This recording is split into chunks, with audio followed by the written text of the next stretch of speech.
한일 국방당국이 한반도 주변에서 일본 자위대 군사 행동을 위해서는 한국의 동의가 반드시 필요하다는 원칙에 합의했습니다.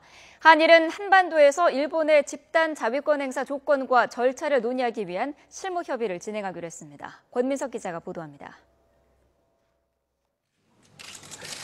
제14차 아시아 안보회의를 계기로 4년 만에 한일 국방장관 회담이 개최됐습니다.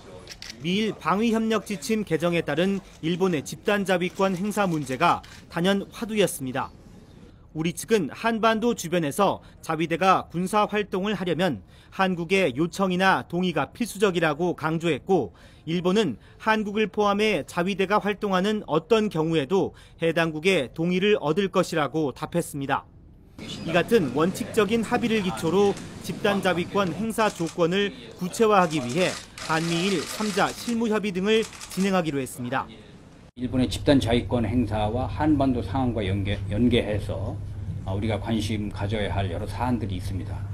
그런 사안에 대해서 실무협의가 필요하다 하는 것을 우리가 요구를 했고, 일본 측은 한일 군사정보보호협정과 추가적인 한일 국방회담도 제안했지만 우리 측은 신중한 검토가 필요하다고 선을 그었습니다.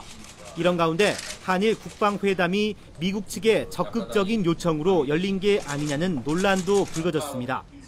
나카타니겐 일본 방위상이 한일 국방회담과 관련해 애슈턴 카터 미 국방장관에게 공개적으로 감사를 표시했기 때문입니다.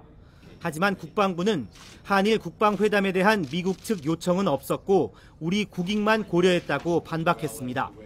한미일은 3자 국방회담에서 북한 핵과 미사일 위협에 대한 공조를 강화하고 군사정보 교류를 활성화하기로 했습니다. 한미회담에서 카터 미 국방장관은 주한미군 오산 공군기지에 살아있는 탄저균이 배달된 사고에 대해 공식 사과했습니다. 카터 장관은 또 사건 조사 결과를 우리 측과 신속히 공유하고 관련자에 대해 책임 있는 조치와 재발 방지에도 힘쓰겠다고 강조했습니다. 싱가포르에서 YTN 권민석입니다.